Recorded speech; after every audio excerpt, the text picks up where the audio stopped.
Hello दोस्तों मैं अभी कुछ देर पहले ही लौट कर आया हूँ MI7 डेड रेकनिंग पार्ट 1 को देखकर। ऑनेस्टली मैं बहुत एक्साइटमेंट के साथ गया था इस मूवी को देखने के लिए, जिसकी दो सबसे बड़ी वजह हैं। पहली वजह है ऑफकोर्स टॉम क्रूज एंड दूसरी वजह है MI फ्रेंचाइज। इस फ्रेंचाइज ने हमें अब तक जो कुछ भी ऑफर किया है वो कमाल की चीज़ थी। एंड मैं आपको पहले ही बता दूं कि ये मूवी अभी कंक्लूड नहीं की गई है, मतलब MI5 हो या MI6 हो उसकी तरह अभी ख़त्म नहीं हुई है। इसका एक और पार्ट आना बाकी है जिसका टाइटल होगा MI8 डेड रिकनिंग पार्ट 2, जहाँ पर इस मूवी को कंक्लूड किया जाएगा। एंड इसका 9th पार्ट भी आना बाकी है जो आएगा। ख़त्म नहीं हुई है ये फ्रेंचाइज अभी के लिए।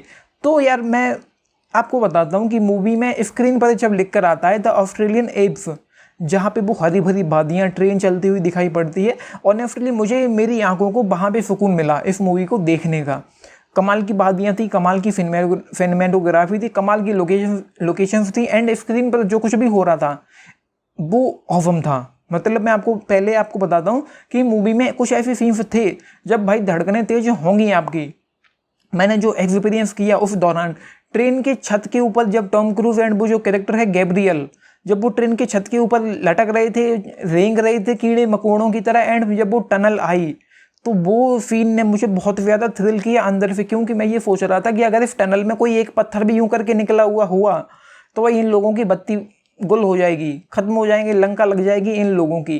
तो वो सीन ख़त्म हुआ एंड उसके बाद जो चीज़ें हो रही थी, जब वो ट्रेन लटकी हुई थी उस ब्रिज के ऊपर, तो वहाँ पे जो चीज़ें हो रही थी, टॉम क्रूज लटका हुआ है ट्रेन के अंदर बोगी में, एंड जो कुछ भी हो रहा था वो मतलब बहुत ज़्यादा थ्रिलिंग था, एक्साइटिंग था।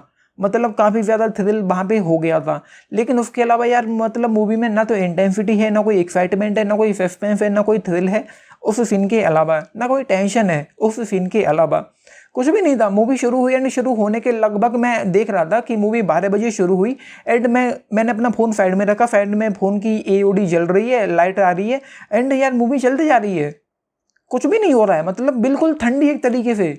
अब चीज़ें अच्छी ये हुई यहाँ पर कि ये बोर नहीं कर पाएगी आपको, लेकिन कहानी के नाम पर, कॉन्सेप्ट के नाम पर कुछ भी बहुत अच्छा ऑफर नहीं कर पाएगी। ना किसी भी तरह की कोई इंटेंसिटी, एक्साइटमेंट, कोई थ्रिल, कोई सस्पेंस, टेंशन यहाँ पर नहीं थी पिछली मूवीज की तरह। जबकि मैंने कल परसों ही एक आध सीन प्ले किए थे MI5 के, MI6 के।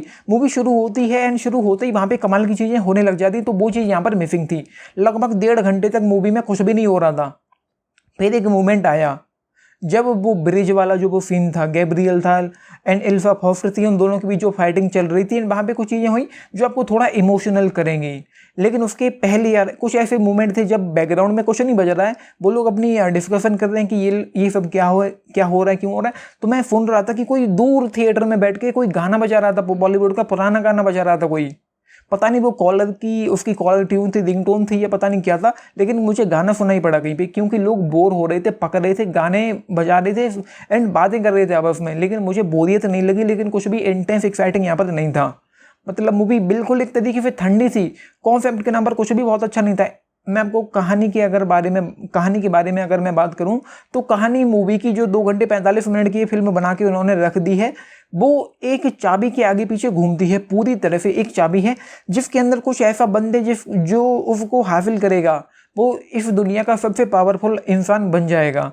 तो सबके सब उसी चाबी के पीछे लगे हुए हैं एंड जैसा अब तक चलता हुआ आ रहा है विरासत में उसको जो मिला है ईथन हंट को, वो यहाँ पे भी फिल्म शुरू हुई एंड शुरू होने के 10-12 मिनट में ही ईथन हंट भाई बागी करार दे दिया गया उसको, वो गद्दार हो गया।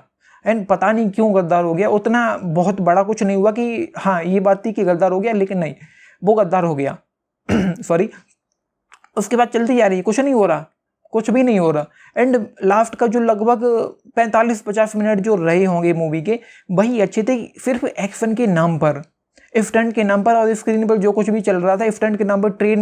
ट्रेन थी एंड बाइक जो स्टंट था, एंड बाइक के अलावा जो चीज़ें हो रही थी, बेंजी उस गाड़ी में बैठा हुआ टॉम क्रूज को बता रहा है कि ये करना है वो करना है, एंड वो जाके पहाड़ी पे जाके खड़ा हो गया। तो वो चीज़ें जो हुई थी वो अच्छी थी। एंड जब वो पहाड़ी से कूदता है भाई साहब, ऑसम VFX था, ऑसम बैकग्राउंड स्कोर था एंड यार सुपर ऑसम ये हो गया कि जब वो वहाँ से कूदा एंड उसके बाद जो चीज़ें हो रही थी एंड जिसके बाद उसकी ट्रेन में एंट्री हुई, वो कमाल का था। लेकिन उसके पहले यार मतलब मैं अगर आपको बताऊं कि मूवी की कहानी अच्छी हो सकती होगी, अच्छी होगी। अब अच्छी होगी मैंने इसलिए बोला क्योंकि ये 2 पार्ट में आनी बाकी है, 2 पार्ट में आएगी, तो अभी आधी आई है। तो उन्होंने 2 पार्ट के चक्कर में एक छोटी सी कहानी की बैंड बजा दी, मुझे ऐसा लगता है। क्योंकि अगर इसको एक ही पार्ट में निपटा दिया जाता, 3 घंटे की मूवी बना के निपटा देते वो, तो कुछ बहुत अच्छा बन सकता था। ऐसी मुझे उम्मीद है कि जो अब जहाँ बचा पार्ट आना है इसका, जो अगला पार्ट आएगा वहाँ पर कुछ अच्छी होगी कहानी के नाम पर। लेकिन फिलहाल तो भाई कुछ भी अच्छा नहीं था। पहले 1.5 घंटे तक मूवी चलती जा रही। हाँ, ये एंगेजिंग है, इंटरेस्टिंग, आपको बांध कर रखेगी, मुझे ज़रा भी बोरियत नहीं हुई। लेकिन कुछ भी बहुत उस तरह का देखने को नहीं मिला कि कुछ यार नेल बाइटिंग सीन्स हों, कुछ में जिसमें कोई थ्रिल हो, कोई टेंशन हो। MI5 ऑसम थी, MI6 सुपर ऑसम थी। एंड अगर मैं इसको लेकर कहूँ कि ये एक एवरेज फिल्म है, जिसकी कहानी एवरेज है, लेकिन राइटिंग अच्छी है, स्क्रीन प्ले कहीं ना कहीं अच्छा था, बांध कर रखता है। लेकिन एक चीज़ जो मैंने आज एक्सपीरियंस करी इस मूवी में, वो भाई मैंने MI फ्रेंचाइज में ना कभी सपने में भी नहीं सोचा था कि इस तरह की चीज़ें यहाँ पर होंगी। मूवी में कॉमेडी चल रही थी, मैजिक ट्रिक्स चल रहे थे, कोई चाबी छुपा रहा है, कोई चाबी दिखा रहा है, कभी वो पेन ड्राइव दिखाता है, कभी कुछ दिखाता है, कभी एक हाथ में चाबी, कभी दूसरे हाथ में चाबी चल रही है। एंड बहुत ज़्यादा तो चाबी पर डिस्कशन होता है यहाँ पर, लेकिन वो चाबी के अंदर क्या है उतना अच्छे से क्लियर नहीं हुआ। फिल्म के अंत में पता चला कि वो फोनार करके कुछ था जो उस चाबी से कनेक्टेड था।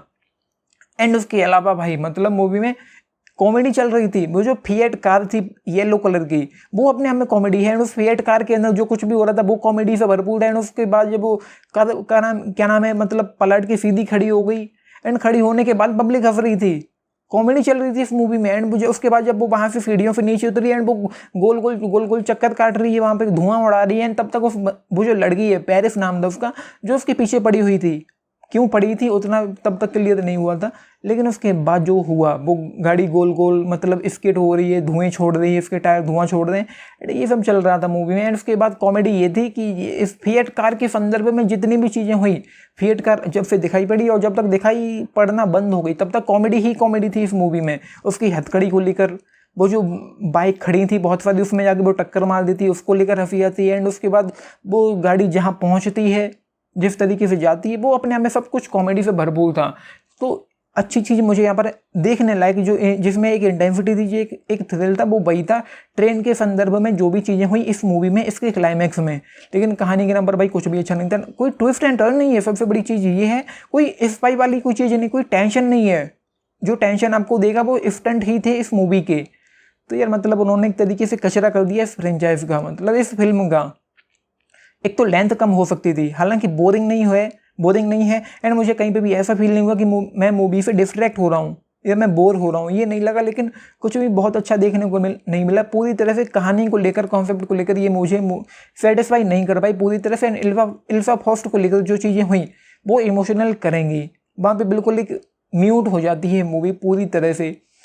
तो वह ये है मूवी, मतलब उतना कुछ मज़ेदार नहीं हुआ। एंड लेंथ कहीं ना कहीं ज़्यादा है। लेंथ कम होती तो आई गेस ये और अच्छी हो सकती थी। एंड लेंथ कम ना होती और इसको कंक्लूड किया जाता, पूरी तरह से ख़त्म किया जाता, तो आई गेस ये और अच्छी हो सकती थी। तो ये इशू है इस मूवी में अच्छे खासी। बाकी एक्टिंग यार सबकी ऑसम है। एंड एक कैरेक्टर और यहाँ पर इंट्रोड्यूस किया गया है, ग्रेस।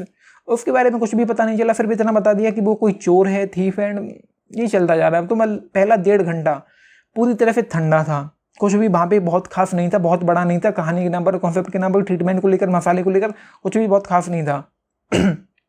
तो ये है भाई एक्टिंग। टॉम क्रूज ऑसम लगी है, हेली एटवॉल वो एक्ट्रेस है, वो ग्रेस थी, वो ऑसम लगी है।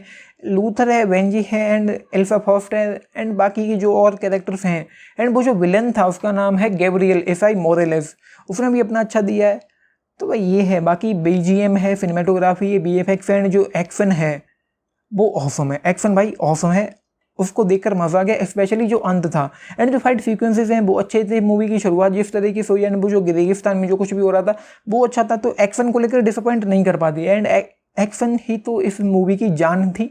एंड जान के साथ साथ मतलब एक्शन के साथ साथ इस मूवी की जो जान है वो है इसकी कहानी। मतलब हो सकती थी लेकिन यहाँ पे नहीं है। तो ये है, डिसअपॉइंटमेंट हुई मुझे इस मूवी को देखकर। बाकी आपने देखा है तो भाई लिख के बताना आप लोगों को इस पर क्या टेक। एंड देखते हैं कि जब अगला पार्ट आएगा, इसकी सीक्वल आएगा, तब वहाँ पर क्या निकल के आता है। तो ये है भाई मेरी तरफ से 3.7 स्टार्स आउट ऑफ 5।